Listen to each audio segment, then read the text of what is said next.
네, 예고해드린 대로 오늘 3부는 이준석 개혁신당 의원과 함께합니다. 어서 오세요. 네, 안녕하세요.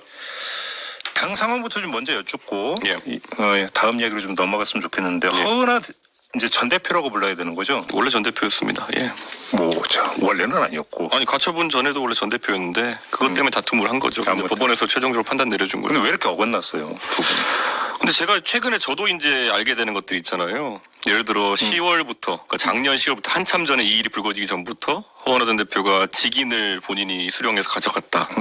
사실 그럴 의도가 무엇일까를 지금 상상하는 것도 참 10월부터? 네, 10월부터. 근데 저도 당대표 여러 당에서 여러 번 해봤지만은 직인을 내가 들고 가겠다는 도장론의 의도 없이는 의미가 없습니다. 보통 당에 보관하지 않나요? 그러니까요. 그러니까 10월부터 그랬다. 그러니까 이번에 겉으로 이게 불거진 건 12월 정도이지만은 10월부터 그랬다. 그걸 듣고 제가 느껴지는 게 있습니다. 어떻게 뭘 느끼시는 건데요? 꼭 말해야겠습니까? 그렇게 말만 꺼내놓고 제가 말씀드렸잖아요. 도장을 제가 개인이 보관하는 이유는 도장론밖에 없다. 쉽게 하면 당을 사당화하려고 했다 혹시 이렇게 생각하시는 겁니까? 결정적인 순간에 그걸 뭐 하나의 수단으로 삼으려고 했다는 거죠. 도장을. 수단으로? 예. 그래요. 그러니까 지금 세간에 알려진 건 김철근 사무총장과의 어떤 당무를 둘러싼 갈등이 여기까지 왔다. 이게 이제 일반적으로 많이 전해지고 있는 내용인데. 그건 당에 있는 구성원들이 다 인정은 안 하잖아요. 그러니까 그거는 지금까지 보면은 사실 허은하 전 대표와 일했던 허은하 전 대표의 비서실장 격인 인물들이라든지 이런 분들이 다 그거 아니라고 그냥 부정하고 있어요. 그래요? 네, 그렇기 때문에 그건 혼자 하시는 주장이고, 네, 그거는 뭐 주장을 하실 수 있는데, 뭐 적어도 누가 재청 삼청을 해줘야 될 거 아닙니까? 네. 예. 그래요? 그럼 허은하 전 대표의 주변에서도 그건 아니다라고 얘기한다? 같이 일했던 분들이 아니라고 하고. 그럼 뭐예요, 그러면? 그러니까 그거는 그분에게 물어봐야 되는 거고, 예. 잘 아시겠지만은 뭐 주장을 할 수 있지만은 그 인정되려면 적어도 뭐 사람들이 그것에 대해서 동의라도 해주거나 해야 되는데 그런 상황이 혹시 이준석의 사당화 또는 이준석의 상황 정치의 근거라는 걸 들어보신 적 있습니까? 뭐 또 그 얘기도 좀 나오는 것 같은데요. 그거 혼자 주장하고 계시잖아요. 근데 그 근거를 혹시 들어본 적 있으십니까? 근거? 예. 예. 그러니까 이게 저는 지금 이런 것들을 막 쏟으시는 게 뭐 왜 그런지는 알겠지만은 지금 하나도 근거가 없는 상황에서 진행되고 있잖아요. 어제 허은하 전 대표가 직접 네. 국민권익위원회에 의원님과 천하람 의원을 사기, 횡령, 배임 혐의로 신고를 했다고 하더라고요. 어떻게 뭐 받아들이세요? 거창한 얘기들이긴 하지만 마찬가지로 예. 근거가 뭐냐. 네, 왜냐하면 정당의 회계라는 건요. 그 연 단위로 계속 보고를 하게 돼 있습니다. 선관위에. 그렇기 때문에 저희가 만약 부당한 어떤 지출이라든지 문제가 될 만한 지출이 있었으면요. 작년에 있었던 건 이미 다 공개가 됐기 때문에 거기서 나올 것이고요. 올해 하는 건 내년에 보고해야 되기 때문에 나올 수밖에 없습니다. 그러니까 이거를 정당의 공급을 어떻게 잘못 쓴다는 거는 불가능합니다. 단적으로. 그러니까 뭐 예를 들어서 어떤 연구 용역을 발주를 했는데 그 발주 대상이 예를 들어서 이준석 의원에 대해서 되게 이제 방송 출연에 대해서 되게 호평을 하는 사람이더라. 그럼 그 사적인 어떤 동기가 깔린 거 아니냐. 그래서 그게 뭐 14인의 뭐 패널을 제가 어떻게 했다 이런 식으로 얘기했잖아요. 그런데 저희가 연구 용역을 3명의 의원이기 때문에 제가 5개, 천하람 의원 5개, 그다음에 이주영 의원이 4개를 줬습니다. 근데 그 중에 방송 나온 분 딱 한 분 있습니다. 이종훈 박사님. 근데 그분이 한 연구도 데이터 센터랑 그다음에 원전 이런 걸 엮어가지고 어떻게 할까 본인이 원래 하시던 연구를 확장해서 한 거거든요. 그러니까 그 안에 14명이라고 이렇게 뻥튀기해서 얘기하지만은 그거 다 공개되는 거고 국회 사무처에 보고해서 이미 다 승인까지 받은 겁니다. 그러니까 이게 지금 와가지고 뭐 아무리 얘기해봤자 다 절차대로 한 거기 때문에 그리고 다 국회 사무처에서 승인하고 표절 킬러까지 돌려가지고 돈을 지급하는 겁니다. 그런 거는. 그 연구 용역 보고서 같은 경우. 당연하죠. 근데 그걸 왜 본인에게 안 주죠? 본인에게 주는 게 아니라 원래 국회 사무처에게 주는 겁니다. 예. 그 뭐 홈페이지 관리 뭐 발주도 문제 삼고 이러는 것 같던데요. 홈페이지 관리 발주는 예를 들어서 우리가 개발비, 운영비 뭐 이렇게 다 있지 않습니까? 서버비 다 있는데 그 안에서 저희가 창당하면서 개발비를 해당 업체에 지급을 못했습니다. 그래서 우리가 홈페이지를 하면요 외부에 표출된 홈페이지가 있고 정당 같은 경우에는 당원 관리 시스템과 그다음에 당비 관리 시스템 같은 게 있습니다. 그런데 이런 세네 가지 눈에 보이는 거는 외부 표출 페이지고요. 안 보이는 것들 엄청나게 해가지고 지금까지 그 계획이 나온 건데 제가 냉정하게 말씀드리면 국민의힘 있을 때 홈페이지 비용 하나만 해가지고 그것보다 6배 정도 나옵니다. 개혁신당보다 6배 정도 나온다고? 제가 국민의힘 당대표 돼봤기 때문에 알거든요. 그러니까 허은하 전 대표는 본인이 이제 그 서버나 구축이나 이런 걸 잘 모르기 때문에 밖에 보이는 무슨 소개 페이지 이런 거 갖고 이걸 어떻게 하냐 이런 식으로 하는데요. 정당에는 당비 시스템, 당원 시스템 이런 게 다 뒤에 들어가 있습니다. 그럼 거꾸로 개혁신당이 국민의힘보다 그 6배 적기 때문에 오히려 싸게 발주한 거다. 그 개발한 업체 그분이요. 예. 개혁신당 당원이에요. 그리고 당을 좋아해서 이렇게 싸게 해준 거지. 지금 거꾸로 그걸 해가지고 그 업체에서 지금 굉장히 화가 많이 나 있습니다. 그럼 요 문제와 관련해서는 그 정리 삼아서 한번 질문을 이렇게 드려볼게요. 이제 천아용인이라고 많이들 했잖아요. 이준석 의원과 뗄래야 뗄 수 없는 긴밀한 관계를 형성하고 있는 네 명의 어떤 그 청년 정치인들. 근데 그 가운데 절반 2명이 지금 결국은 어떻게 결별이라고 해야 될까요? 표현을? 아무튼 이렇게 됐잖아요. 이거는 어떻게 받아들이세요? 3당 하는 길 그만큼 힘든 겁니다. 3당? 예, 3당을 제가 이제 당대표 하던 시절에 그때 모인 사람들이 결국 이 개혁신당 창당과 여러 가지 어려운 과정을 거치면서 이거를 함께 한 사람들이 절반이면 굉장히 높은 비율입니다. 그러니까 저는 다른 정치 지도자들 훨씬 험난한 과정 거치면서 더 많은 이탈을 겪기도 했고요. 저는 이건 그런데 이런 겁니다. 거꾸로 천아용인이라는 이름을 가졌다고 해서 그분들이 모든 일에 대해 가지고 상황처럼 굴어서는 안 된다는 겁니다. 거꾸로. 거꾸로. 예, 천하용인이 무슨 벼슬도 아니고 거기에 대해서 물론 함께하는 건 항상 고맙고 항상 그런 거지만은 거기서 갑자기 당 운영을 이상하게 한다? 그럼 당원들이 판단을 해야죠. 천하용인이란 이유 때문에 사실 당 대표 된 거 아닙니까? 그런데 그걸 오히려 거꾸로 잘못하게 되면은 비판을 받을 수도 있는 거죠. 오히려 이제 그걸 내세워서 자신의 입지를 더 강화하려고 했다면 그게 문제다 이런 말씀이실까요? 개혁신당을 지지하는 당원들이나 지지자들은 처음에 제가 국민의힘 당대표 할 때부터 능력주의라든지 아니면 논리 아니면 이런 것들을 중심으로 뭉친 집단이다라고 계속 얘기를 해왔거든요. 지금 당 운영이 이렇게 되고 있는 상황 속에서 천아용인이라는 이유만으로 여기 대해서 무한한 면책권을 줘야 된다? 이거는 뭐 말이 안 되는 거죠. 아무튼 일각에서는 그 이준석 의원이 국민의힘 당 대표로 있다가 이제 속칭 쫓겨난 네. 어떤 이런 일련의 과정이 지금 되풀이되는 거 아니냐. 그다음에 오히려 뺄셈의 정치를 하는 거 아니냐. 그러면서 포용력이 좀 부족한 거냐. 이런 지적을 하던데 거기는 전혀 동의를 못 하시는 거고요. 이런 겁니다. 개혁신당을 하면서 창당할 때 원래 그 안에 뭐 금태섭계, 뭐 조홍천 이원욱계 그리고 거기에 더해서 뭐 여러 계획파가 있었잖아요. 근데 그들이 이제 합의해서 지금 저희 선거 캠프만 보더라도 저희 메시지나 공보 총괄은 소위 금태섭계라고 얘기되었던 곽대중 대변인이 하고 있고 그 외에 많은 직위들 양양자용과 함께했던 분들도 지금 캠프에서 연구원 부원장 하고 있고 굉장히 다양한 분들이 함께하는 거고 오히려 지금 이탈이 발생하고 있는 거는 약간의 기득권성을 가지고 있던 그러니까 구개혁신당계가 지금 있는 거거든요. 근데 그거는 제가 냉정하게 말씀드리면은 어떤 과정인지 대충 아시겠지만은 공천과 관련된 문제들도 있고 하기 때문에 그렇게 대중이 보는 것처럼 그런 상황은 아닙니다. 근데 그 뭐 일반적으로 많이 나오는 얘기니까 안 여쭤볼 수는 없는데 지금 그 의원께서는 대선에 도전하고자 하는 생각이시잖아요. 근데 옳고 그름의 문제를 떠나서 네.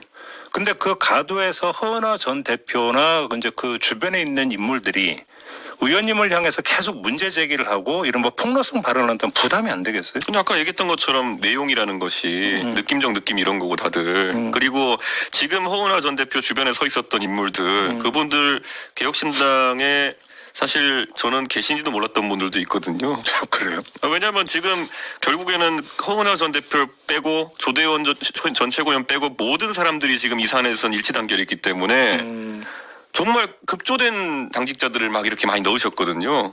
그래가지고 그분들이 하는 말씀이 사실 지금 기자들이 여기에 대해서 세세한 기사를 안 쓰는 것도 도대체 저분들이 어디서 온 거냐 이런 질문을 많이 하세요. 자기 세력을 계속 심어왔다 이런 말씀이시네요. 자기 세력도 아니에요. 제가 언제부터 알았어요. 그러면은 뭐 지난달이요. 뭐 이런 분들이 대부분이더라고요. 알겠습니다.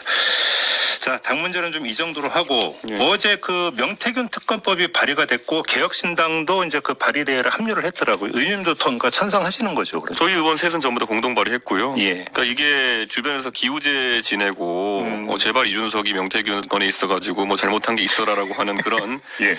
사실 김종배 진행자도 오는 사람마다 질문하시잖아요. 이준석에 대해서. 했죠. 예. 근데 답이 나오던가 시원하게 원하시는 대로 아무튼 네. 안 나오잖아요. 그러니까 전혀 부담을 안 갖고 있다. 그러니까요. 그러니까 그게 사실 사람들이 바라는 것과 실제는 완전 다르다. 그래요. 네. 그러니까 특검이 발동이 돼서 이른바 명태균 게이트를 아무리 털어도 이준석 의원과 관련된 내용은 나올 게 없다. 그러니까 이런 거잖아요. 예를 들어 예전에 이재명 대표 같은 경우에는 지금 문제되는 상황이 뭐 김문기 씨를 아느냐 모르냐 이런 데서부터 거짓말이 시작됐으니까 그런 거 있지만 저는 처음부터 명태균이라는 사람은 제가 아는 사람이고 이 사람과는 이런 일을 했고 이런 일은 안 했고 그런데 여기는 문제될 일은 없다. 제가 처음부터 저는 일관되게 밝히는 거고 공천 관련해서 2024년 공천 때 그때 나한테 텔레그램 보여준 거는 완결성이 없다 얘기했잖아요. 그런데 그때 그 실제 메시지가 공개되니까 맞잖아요. 그러니까 나는 참 공천 주면 좋은데 할 수가 없다라는 내용이잖아요. 그러니까 저는 항상 사실관계를 명확하게 밝히면서 해왔고 제 말에 지금 틀린 게 없거든요. 그래요. 네, 그렇기 때문에 일관됩니다. 예를 들어서 이제 2022년 국회의원 재보궐선거를 이제 그 위한 어떤 공천관리위원회 구성부터 네.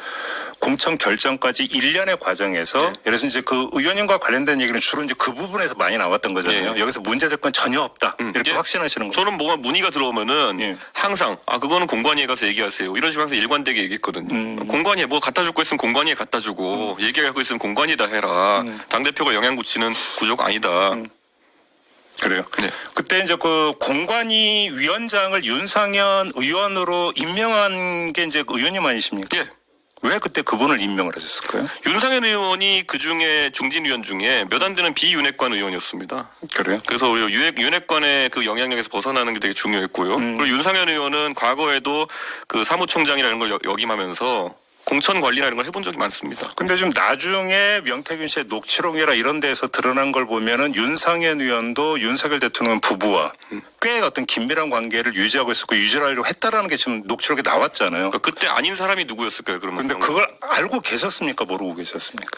이게 지금 그 당시 일이 뭐 사실 사람들한테 흥미가 있을지 모르겠지만은 권성동, 윤한홍 이 두 분과 윤상현과는 상극이었습니다. 네, 그래가지고 그때 오히려 비윤핵관 계열로는 윤상현 의원이 가장 대두되는 인물이었습니다. 그래요. 근데 그래서 그러면 공관위원장으로 윤상현 의원을 임명을 한 거다. 오히려 그 그 이유 조건과 때문에. 더불어가지고 윤상현 의원이 2014년에도 사무총장 하면서 보궐선거 공관위원장을 한 적이 있었고요, 제 기억에. 그리고 그런 것 때문에 공천 관리에 대해서 정통한 사람입니다. 그러면 이제 그 애당초 명태균 게이트가 불거졌던 핵심 의혹이 김영선 공천 과정에 뭔가 그러니까 외부의 힘이 작용한 거 아니냐 여기서부터 시작이 됐던 거잖아요. 그러면 외부의 힘이 작용을 하려면 당시 그때 공관위를 거칠 수밖에 없었는데 윤상현 의원이 그런 그 포지션에 있었기 때문에 공관위에서는 어떤 문제도 발생하지 않았다. 외부의 힘이 작동도 하지 않았다. 혹시 이렇게 지금 단정하시는 걸까요? 그건 제가 말할 부분이 아니죠. 왜냐하면 저는 공관위원장을 임명하고 공관위원장이 어떤 소통과 누구가 어떤 걸 했는지는 제가 무슨 뭐 윤상현 의원을 뭐 탐문하는 게 아니기 때문에 저는 모르고 저는 하지만은 그 안에서 적어도 저희가 윤상현 의원에게 어떤 외압을 주거나 한 게 없고 그리고 뭐 윤상현 의원의 임명 과정에 문제가 없고 그 다음부터는 수사나 이런 걸 통해서 윤석열 대통령과 관계가 있다는 걸 밝혀내는 건 검찰의 몫이죠. 일체 이제 그 뒤에 이제 뭐 관여를 이런 부분은 없고. 예, 저한테 어떤 정보가 오든지 저는 전부 다 공관위로 가져가라, 공관위로 가져가라. 바쁘다. 근데 이제 이제 여러 번 나왔던 이야기니까 그래서 되풀이할 생각은 없지만 명태균 씨와 우리 의원님이 그 김영선 공천과 관련해서 대화를 나눈 게 여러 차례 지금 녹취록 이런 데서 이제 나온 게 있지 않습니까? 그 부분은 어떻게 생각하세요? 어떤 대화 말씀하시는 거죠? 예를 들어서 먼저 할 테니까 여론조사를 가져와라라고 했다든지. 그거는 제가 몇 번 얘기했지만은 원래 그 전략 공천이라는 게 단수 공천, 우선 공천이 있는데 당원 단계에 명시되어 있습니다. 한 사람의 경쟁력이 다른 사람보다 월등할 경우에 그럴 때 전략 공천을 준다. 그리고 그 방식은 경쟁자 간 여론조사나 이런 게 몇 가지가 나와 있습니다. 당원 당규상의 얘기를 그대로 얘기한 거예요. 근데 예를 들어서 이제 월등하면은 전략 공천을 줄 수 있는데 그거는 당의 여론조사 결과여야지. 다른 데서 한 여론조사 결과가 근거가 될 수는 없잖아요. 공표조사 같은 경우에는 당의 여론조사라는 게 안심번호를 보통 한 번 정도 받아둡니다. 한 번 조사할 수 있을 정도로. 그래서 만약에 공표조사가 만약에 차이가 많이 난다. 그러면은 선관위에서, 그 공관위에서 우리가 가진 안심번호로 그러면 여기서 경쟁력 조사를 돌려보자라는 판단할 수 있습니다. 실제 그게 일어났던 걸로 보이고요. 근데 경쟁력 조사를 돌렸더니만은 김영선 의원이 3등 나왔다는 거 아닙니까? 그래서 그 안에서 경론이 있었다는 게 지금까지 나온 보도 아니겠습니까? 그러니까 경쟁력 조사를 돌린다는 것 자체는 어차피 내부에서 하는 겁니다. 그래요. 네. 지금 어제 그 명태균 씨 측에서 입장이 나왔잖아요. 오세훈, 홍준표 두 시장을 거론을 했어요. 이 점은 어떻게 보십니까? 그러니까 저에게 다른 사람의 일을 물어보시면 제가 모르죠. 모르십니까? 모르죠. 저는 잘 모르죠. 그래요? 아무튼 그러면 언론 보도나 이런 걸 통해서 이제 제기된 여러 가지 의혹이 있지 않습니까? 어디에 대한 의혹이요? 오세훈 시장이나 홍준표 시장에 대한. 그렇죠. 근데 저도 그걸 언론의 보도에 보는 거 이상으로 알 수가 없죠. 그래요? 예. 전혀 그러니까 그럼 제기됐던 의혹에 대한 평가는 어떠십니까? 글쎄요. 저는 제가 명태균 사장을 알게 된 시점 자체도 전 서울시장 이후로 이제 특정한 날짜까지 공개했고요. 동선까지 공개했고요. 그렇기 때문에 저는 서울시장 선거 때 솔직히 무슨 일이 있었는지 잘 모르겠습니다. 그때 그리고 홍준표 시장과 있었던 일은 거의 뭐 한 경남지사에 할 때 있었던 일 뭐 이럴 때거든요. 네. 얘기 들어보니까. 그래서 그건 더더욱 알 수가 없어요. 아, 그 얘기 나왔으니까 그 명태균 씨 변호인인 남상권 변호사가 저희와 인터뷰에서 홍준표 시장의 복당 청탁을 해왔다. 홍준표 시장이 명태균 씨에게 이 이야기를 해갖고 이제 저희가 그때 찾아보니까 의원님이 당 대표가 되고 나서 복당 결정이 이루어졌잖아요. 되기 전부터 하겠다고 했습니다. 그러니까 아무튼 최종 결정은 예. 그 과정의 수시 명태균 씨로부터 그런 얘기 들으신 적 없어요? 부탁이나 이런 것들 전혀 없습니다. 전혀 없습니다. 예. 아니 왜냐면 홍준표 복당은요 전당대회 하기 전부터 언론이 물어봐가지고 그때 심지어 뭐가 있었냐면은 TV 토론회 중에 사회자가 공통 질문으로 물어봐요. 예. 홍준표 복당에 찬성하십니까? 근데 모든 전당대회 주자가 동의한다고 했던 걸로 기억합니다. 그래요. 혹시 창원지검 조사는 받으셨어요? 아니요. 지금 뭐 어제 보도를 보면은 이달 중으로 중간 수사 결과를 발표한다라는 그럴 지금 수 보도가 있겠죠. 나오는데 네. 지금 예를 들어서 포렌식에서 선별 작업도 완료가 안 됐는데 중간 수사 결과를 발표한다는 걸 어떻게 받아들이세요? 아무래도 정치적으로 민감한 부분이다 보니까 저는 조사에 대해 가지고 이제 국민들이 궁금해하는 지점이 많고 그래서 여기서 아니면 아닌 사람은 빨리 빼고 좀 이걸 집중해야 되잖아요. 최근에 뭐 이제 언론인이 말하는 걸 보니까 이게 명태균 게이트 관련해 가지고 이게 가장 핵심은 대통령의 공천 개입인데 중간에 자꾸 국민의힘 정치인들 이름이 나와가지고 이게 혼란스럽다 이러는데요. 그래서 제가 냉정하게 아니 그러니까 처음에 칠불산이 홍매한 이런 거 갖고 너무 이렇게 얘기해가지고 이렇게 된 거 아닙니까? 그러니까 저는 본질에 가깝게 윤석열 대통령의 그런 공천 개입에 관한 걸 다루려면은 빨리 검찰에서 아닌 건 아닌 걸 끄어야 된다 이렇게 생각합니다. 근데 그건 조사를 해봐야 아닌 거고 긴 거가 갈라질 거 아닙니까? 그 조사가 기초 조사도 안 돼 있는 상황이기 때문에 뭐 조사를 뭐 한 부분과 안 한 부분에서 그 조사 다음 조사가 필요한지 안 한지도 가리겠죠 거기서. 그래요? 네. 왜냐하면 중간 수사 결과 발표로 가지만 통례로 보면 중간이 아니라 거의 이제 그 끝맺음이었던 경우가 이제 통례였기 때문에 결국 수사 의지가 있느냐의 문제로 연결이 되니까요. 혹시 그런데 그건 이제 또 이제 특검을 하겠다는 이제 법약권에 그게 바로 어떤 들어갔으니까요. 특검의 명분을 더 강화시켜 준다고 봐야 되는 거 뭐 아닙니까? 그럴 수도 있겠죠. 근데 어쨌든 특검이 통과되면은 또 이거 명명백백하게 수사할 테고 뭐 수사 결과 달라지진 않지 않겠습니까? 검찰이나 특검이나. 근데 국민의힘은 당연히 이제 결사 반대로 나오겠죠. 특검법에 대해서. 글쎄요. 만약에 한동훈 전 대표가 이끄는 세력이 아직 있다고 한다면은 어떻게 친한계는 어떨 거라고 생각하십니까? 정말 그분들과 소통이 없어서 잘 모릅니다. 제가. 근데 조금 전에 이제 인터뷰했던 정성국 의원 같은 좀 부정적으로 이야기를 하던데요. 특검법에 대해서. 정성국 의원은 제가 진짜 얘기 한 번도 해본 적 없네요. 제가 다른 계파랑은 다 교류가 있는데 원래 친하고 이랬던 분들이 오래 정치를 같이 갔던 분도 있고 하니까 근데 참 특이한 게 이 한동훈 개고 네. 그리고 뭐 툭툭 저를 공격해요. 갑자기 뭐 이준석 카카오택시 탈 줄도 모르지 않느냐 뭐 이러면서 저는 카카오택시 운전도 해본 사람인데 저한테 왜 그런 공격을 하는지 모르겠지만 참 특이한 분들입니다. 아무튼 조금 특검법 얘기를 좀 마무리하면 역시 키는 친한계가 쥐고 있다고 봐야 되겠죠. 그 개파가 아직 존재한다면요. 네, 저는 그게 좀 의문스럽습니다. 그럼 그게 아직 그러니까 좀 많이 와해됐다고 혹시 이런 평가를 깔고 하시는 말씀이세요?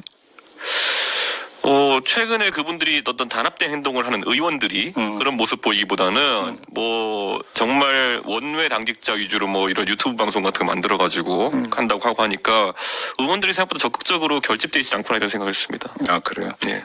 근데 뭐 예를 들어서 뭐 진정우 의원 같은 경우는 뭐 다시 이제 한동훈 대표하고 관계가 긴밀해졌다 이런 보도는 좀 있던데요. 뭐 그렇게 대단한 뉴스는 아닌 것 같습니다. 예. 조금 전에 정성국 의원하고 인터뷰했는데 한동훈 그 전 대표가 네. 자신과의 대화 과정에서 이준석 의원을 단 한 번도 언급한 적이 없다 이렇게 이야기를 하더라고요. 저도 선제적으로 언급 안 해요. 근데 갑자기 가만히 있다 그쪽 사람이 저한테 카카오택시 이준석은 탈 줄 모를 거다 이런 식으로 해가지고 뭐 하자는 거냐 이렇게 제가 댓글하는 거지. 저는 원래 남이 저를 공격하기 전에 선제 공격 잘 안 합니다. 지금 도발은 한 적 없고 응접만 했을 뿐이다. 제 원래 원칙이 그래요. 근데 한 배를 하나 때리면은 세 배로 갚아준다 뭐 이 정도의 힙포텟 전략이 있겠지만은 네. 뭐 비례 원칙에 어긋나는 거 아니에요? 그래도 응징은 해줘야죠 그거. 근데 다수의 언론은 한동훈과 이준석 두 사람을 경쟁 관계로 묘사하던데 이건 어떻게 받아들이세요? 저랑 띠동갑인데 그 젊은 경쟁을 하겠다 이렇게 하는 거는 예, 저는 그리고 그건 카카오택시 타는 능력 같은 걸 경쟁하고 싶진 않습니다. 예. 그래요? 자, 현재 탄핵 심판이 계속되고 있고 윤석열 대통령의 어록이 차곡차곡 쌓이고 있지 않습니까? 총평을 좀 해주신다면. 안타깝습니다. 윤석열 대통령이 형사적 방어를 거의 포기한 것으로 보이고. 그렇게 보세요? 예, 결국에는 뭐 일부 지점들, 예를 들어 뭐 평화로운 무슨 뭐 계엄이었다 이런 식의 주장을 하는 거는 이제 그 내란의 목적성을 부인하려고 하는 거로 보이지만 저는 그건 어차피 안 먹힐 거고 지금 상황에서 계속 여론 선동적인 발언 그리고 뭐 그 국정원 3차장이나 이런 분이 나와가지고 자기 서버 관리나 아니면은 이런 전산 시스템에 대해 가지고 좀 몰 이해를 보여주는 느낌도 있었거든요. 저는 이런 게 전부 다 자신을 지지하는 무리에 대한 대중선동의 효과를 노리는 거지 형사적 방어를 잘하는 것 같지 않다. 그렇게 그러니까 진단을 하시는 거고. 네, 목적이 아예 다른 거죠, 그러니까. 그래요? 그러면 그렇게 이른바 정치적 선동을 해서 얻고자 하는 게 뭘까요? 목표가 뭐라고 보시는 겁니까? 글쎄요, 저는 윤석열 대통령이 가끔 잘못된 보고를 통해서 잘못된 목표의식을 가지고 국정을 운영한 적이 있거든요. 예를 들면. 대왕고래도 하나 예일 것 같고요. 예. 그리고 예전에 보면 엑스포 유치, 부산 시민들은 정말 이 열망이 강했고 꼭 했으면 하는 생각이었는데 하도 대통령이 결과를 정해놓고 움직이니까 밖에 외교관들이나 아니면은 실무자들이 자꾸 엉뚱한 보고를 올렸잖아요. 그래서 크게 이길 걸로 알고 있다가 이제 이렇게 된 거잖아요. 강서 보궐선거도 그 당시에 크게 이길 걸로 알고 있다가 공천 마음대로 하고 그래서 막 크게 깨진 거잖아요. 지금 상황 오판에 기초하고 있다. 그러니까 윤석열 대통령에도 지금 이제 정보가 제한되고 어차피 갖다 주는 사람 정보를 믿을 거 아닙니까? 근데 그 정보를 누가 보고하기 이전에 지금 여론조사 결과에 고무돼 있는 거 아닌가요? 그러니까 그런 정보들 같은 것들이 사실 지금 여론조사에는 상당한 과표집이 들어가 있다 보는 게 맞는데 물론 일부 그 결집 효과도 있겠지만은 근데 그런 것들을 보고 뭐 청년들에게 고맙다는 메시지를 낸다든지 이런 거. 예. 근데 제가 지금 나가가지고 20, 30대 청년 얘기 들어보면 계엄에 대해서 찬성하는 사람 거의 없거든요. 그래요? 예. 저희가 그럼 여론조사를 볼 때마다 특이한 현상들이 나오고 있어요. 의원님도 그러면 최근에 발표된 여론조사는 과표집된 결과라 믿기 힘들다. 혹시 이렇게 그러니까 효과가 다 중첩돼 있겠죠. 어느 정도 실제 민주당의 반감을 가진 지지층이 올라오는 것도 있을 거고. 그런데 지금 그때 서울의 소리에서 한 여론조사를 보면은 그 20대로 답한 사람들에게 그 뉴진스의 노래를 아느냐, 뭐 에스파를 아냐 이런 걸 질문 던졌을 때 진보와 보수에서 좀 편차가 나오는 결과들이 이제 나왔잖아요. 네네네. 그 진보라서 뉴진스를 더 잘 알고 보수라서 뉴진스 더 모르고 이런 말이 안 되잖아요. 근데 그게 유의미할 정도로 좀 차이가 나는 걸 보면서 이런 것들은 실제로 그 ARS 조사 위주로 해가지고 조금은 이제 왜곡 응답이 있는 것 같다. 근데 고무돼 있는 게 윤석열 대통령만이 아니라 국민의힘 쪽에서도 많이 고무돼 있는 분들이 좀 계신 것 같은데 만약에 헌재에서 탄핵 결정이 최종적으로 내려진다면 국민의힘에서 어떻게 나올 거라고 전망하세요? 글쎄요, 굉장히 양자택일을 해야 될 텐데. 그러니까요. 저는 우선 대선 경선으로 급격하게 빠져들기 때문에 여러 가지 논란은 덮이겠지만은 그 과정에서 그 탄핵 또는 계엄 찬성이냐 반대냐가 아주 선명하게 갈릴 거다. 결국 이제 찬탄 대 반탄 구도로 갈 거다 경선이. 그렇게 보세요? 네. 그래서 지금 뭐 사실 원래 민심 당심 구도 이런 것들을 많이 얘기하는데 지금 민심의 선택은 김문수 장관 아닙니까? 김문수 장관이 경선에 임할 거라고 보세요? 저는 할 거라 봅니다. 그렇게 보세요? 예. 민심의 김문수, 당심의 김문수 뭐 이런 상황이기 때문에 예. 약간 보통의 경선 구도와는 다른 상황이다. 그래서 이 김문수 장관이 가진 위치, 그러니까 탄핵 반대, 어떤 계엄에 대한 사실상의 옹호 이런 스탠스를 다른 주자들이 모방하려고 할지, 아니 여기가 선명하게 대립하려고 할지. 근데 그 파이가 얼마일지 이게 아마 주 관점이 될 것 같습니다. 근데 지금 과표집돼 있다면 오히려 반탄 후보가 최종적으로는 그래도 승리할 것도 혹시 이렇게 전망하십니까? 짧게. 제가 말했잖아요. 민심의 김문수, 당심의 김문수. 그렇게 보세요?